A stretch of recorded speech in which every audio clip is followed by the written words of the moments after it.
Hello there, and welcome back to another episode of Check with Tech, your guide to all things tech. I'm your host Yaseen Azzam, and let's get started, shall we?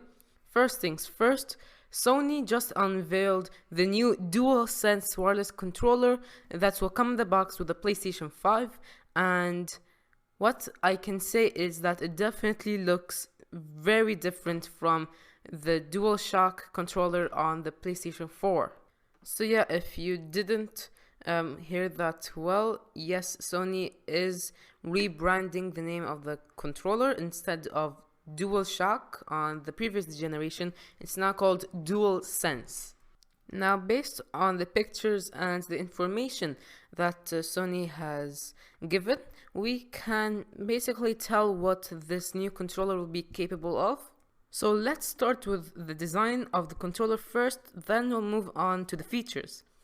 Now imagine the DualShock PS4 controller, and most of the color scheme is basically black. Now it's the complete opposite. I mean, almost half of the controller is white, and the secondary color is black, and there are two light bars on the sides of the touchpad. If you compare the DualSense and the DualShock, you'll notice that the new DualSense has a little bit more of a curve to it, especially on the top. I mean, the touch bar and the shoulder buttons are curved a little more than they used to on the DualShock. The button layout is exactly the same, but I feel like the DualSense is a little bit shorter in width. I mean, the controller definitely looks futuristic, but I would only wish that the buttons on the right side would have the color scheme that they had on the DualShock. Now it's just all gray.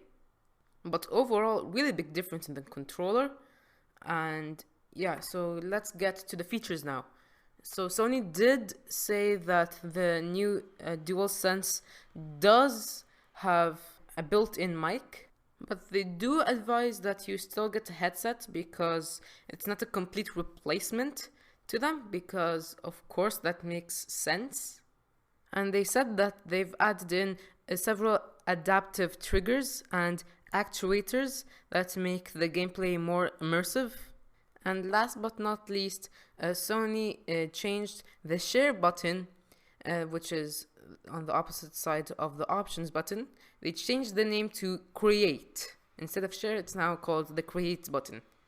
Now, they didn't exactly specify what its purpose will be, so unfortunately we're going to have to wait a little while until we get to know the full feature list of this new DualSense wireless controller. Now, as you probably know, there has always been a pro and a con when it comes for charging on OnePlus phones. The pro is that you get super fast charging speeds. The con is you don't have wireless charging, even if it's slow. And now that all changes with the OnePlus 8 series. And I think it will be definitely worth the wait. So, OnePlus CEO Pete Lau confirmed that the OnePlus 8 Pro will support wireless charging. For example, you have the key wireless charging standards, which are 5 watts and 10 watts. And that is the standards for wireless charging. So then not only did they say that they will support wireless charging in the new phones, they're going to release their own wireless charging pad, and it's super fast. So get this. OnePlus's new wireless charging station or dock will support 30 watts. So basically, theoretically, you can go from 1 to 50% in about 30 minutes. That's as fast as their Warp Charge 30 from last year. In fact, that they're going to call it Warp Charge 30 wireless. So it's almost the same usage, and in my opinion, better because it's wireless. It's not the craziest thing in the world, but it is crazy enough to get me excited about it. Now, also, OnePlus did find a solution for heating issues on wireless charging. If you didn't know, sometimes when you put your phone to charge wirelessly for a long time, it will get heated a lot. So then OnePlus found a workaround to that. Basically, in the phone itself, they inserted isolated charge bumps that basically calm down the power before it's sent to the battery. So theoretically, this should help with heating issues. And yeah, till now we still don't have a chance to test it yet, but hopefully during the event we'll get to see the phone's full capacity. You can now fully customize your Switch before it's even sent to you. Now, what am I talking about? Nintendo recently just released a customization service for the Nintendo Switch. Unfortunately, it's only available in Japan, but this can allow you to choose the color of your Joy-Cons and the Joy-Con straps before it's even sent to you, so you don't have to get another pair of Joy-Cons. Personally, I think it's about time that Nintendo did something like this, especially because they have a lot of colors for the Joy-Cons and the Joy-Con straps. So I finally feel like this is something that was supposed to be there a long time ago. Now, if you go and order using the customization program, you do get supplementary micro SD cards, games, online services, carrying cases, and peripheral equipment. So you can actually start using the service right now, but as I just said, it's only available in Japan. Samsung just announced their new A series lineup for 2020, which is a whopping 6 phones.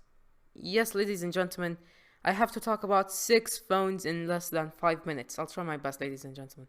So let's start with the cheapest, which is the Galaxy A01. I'm just going to call it the A1. It has an octa-core processor, a 5 megapixel selfie camera, a 13 megapixel rear camera, and a 2 megapixel depth sensor on the back. You have a 5.7 inch HD plus display with the Infinity V display, which has a V-shaped notch.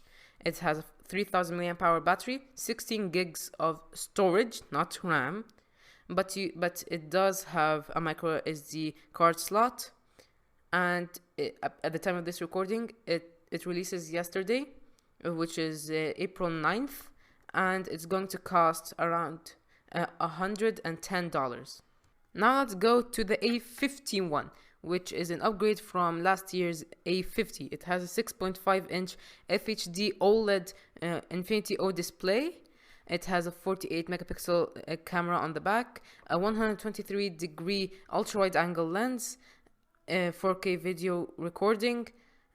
It has a 10 nanometer octa-core processor with 4 gigabytes of RAM, a 4000 mAh battery, 128 gigs of storage, micro SD card slot, and there will be a 5G variant of this phone, and it will start at approximately $400. The 5G one is around $500. Okay, so I just found this later. The 5G version of the A51 has some differences except the price and the 5G. It will have 6 gigs of RAM instead of 4. It will support 15 watts wired fast charging. It will have a 4500 mAh battery, and it will have support for up to 1 terabyte of micro SD card memory instead of 500. And for 5G, it will support both millimeter wave and sub 600 megahertz spectrum. And for the in-betweeners, you have the A11 and the A21, which cost 180 and 250 respectively. They will launch at the same time. They will have the same octa-core processors.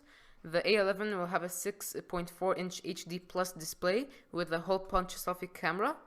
On the A11 you have 3 lenses, a wide angle, ultra wide angle, and a depth sensor. You also have a 4000 mAh battery, 2 gigs of RAM, and 32 gigs of storage, which isn't good considering today's standards, but it's not exactly a flagship. The A21 is almost the same, but it has a 6.5 inch screen. You have a quad lens camera array. The only difference is that there's an extra macro lens. The A21 comes with a 4000 mAh battery, 3 gigs of RAM, and supports 15 watt wired fast charging. And for the last phone, you have the A71 5G, which is Samsung flagship killing mid-range phone. It has a 6.7-inch FHD plus OLED O display with a hole punch camera cutout. You have a quad camera system on the back, but only Samsung gave us the spec for one camera, which was going to be a 64 megapixel main lens. You have 25 watt wired fast charging, 128 gigs of storage with 1 terabyte of micro SD expandable storage support, 6 gigs of RAM, and a 4500 mAh battery.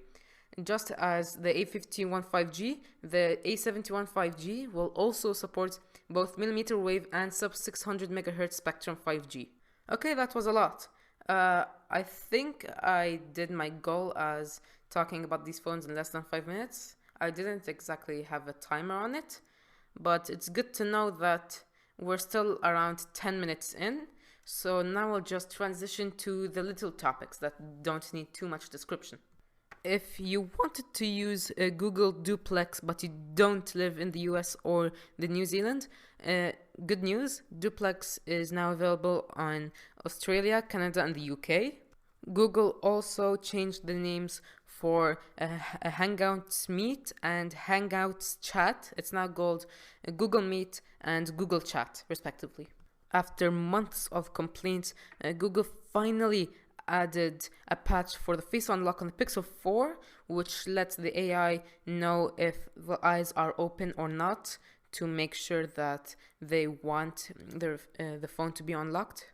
WhatsApp just added a new limit for forwarding messages. If the message was already forwarded 5 or more times, then you can only forward it to one contact at a time. And finally, it's official. Samsung no longer releases patch notes or even security updates to the Samsung Galaxy S7. Rest in peace, it's been a good lifetime. 4 years isn't bad. And with that, my friends, we close the book on today's summary of this week. Thank you guys so much for listening to this episode. I hope you enjoyed it. Please check out my other episodes in the podcast and don't be afraid to leave a review on Apple Podcasts. As always, this is Yaseen Azzam signing out. See you next weekend.